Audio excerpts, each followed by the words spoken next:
Greetings all. So welcome to the first day of MS Excel class. And today we're going to start right from the basic. So how to open MS Excel. So in your search bar, please type EXCEL. MS Excel comes in as a green color icon. If you click it, wait for it to open. Meanwhile, there are other ways to open, like you can right click on your desktop, click on new, you will find Microsoft Excel worksheet over here. You can click this as well. This opens right on the desktop. So now we have this. Once this screen comes, click on blank workbook. Okay, please click on blank workbook.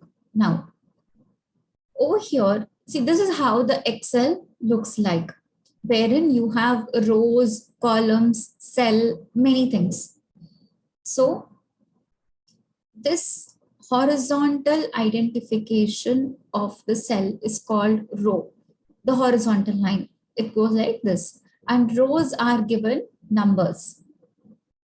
So this is row number 1, row number 5, row number 10, row number 14, like that. So these are called rows. It goes horizontal, while your columns are vertical, and columns are given alphabetical names A, D, G, J, like that.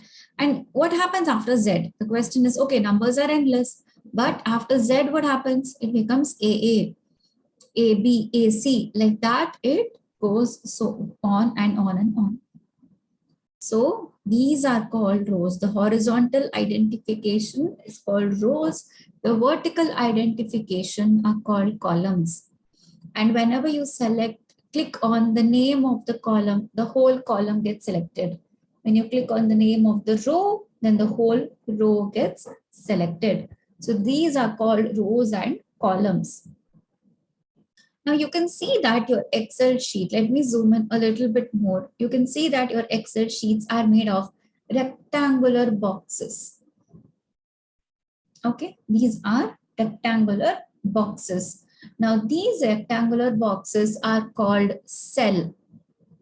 Okay, this is called cell. These rectangular boxes are called cell. Every cell has an address. Like for example, let's say you're based out of India, you're staying in Chennai.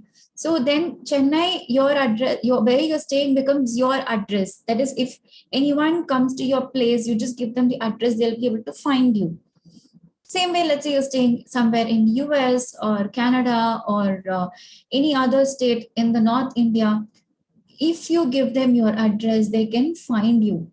Same way, every cell in Excel also has its own address. You can find that cell with the address, or you can give the cell and find the address. Either way, it works. So this is also called as cell reference. Now, how does the cell reference write? Like, how does it happen? You need to give the column name first. So let me say this cell, the first cell, I need to give the column name. So this cell comes under column A, row 1. So the cell address is A1. The cell reference is A1. Here the column is A, row 2. So it is A2. Column A, row 3, A3. Column A, row 4, A4. Same way, let's move on. Column B, row 1, B1. This is B2, B3. So let's pick a random cell. So this comes under column C and row 6. Okay, now we're like, ma'am, oh here, this is fine. I can identify. But what about if a cell is placed यहाँ पे, नीचे? What if it is placed down over here? How do I identify that? In that case, suppose if you're not able to know the corresponding columns and rows, you can see here. Over here, you have the corresponding cell reference. Okay, the corresponding cell reference is over here. So with this, the cell reference can be easily understood. So you can also make it, or if you're not knowing how to make it, you can see this and also tell the cell reference. So this is called cell. Now, this whole Excel, this whole thing is called workbook. Okay, this whole thing is called workbook. And just like any other, notebooks that you have, it also has pages or sheet. See, this is sheet 1. Your notebook has a sheet, right? It has pages, papers, which you also call a sheet. Same way, your Excel workbook also has its own pages or sheet. So this is sheet 1. If I click on plus, sheet 2, again, sheet 3, once again, sheet 4, sheet 5, like this, so on and so forth. It keeps going. Okay, you have so many sheets like this. Now, suppose if there is a particular sheet and you want to, change the name because it is written as sheet 1, 2, 3, 4. You want to change the name, then right click, click on rename. You can rename your sheet. So let's say I want to make it as profit and loss. Okay, you can change the name of the sheet like this. Again, let me right click, rename, and let me put it as balance sheet.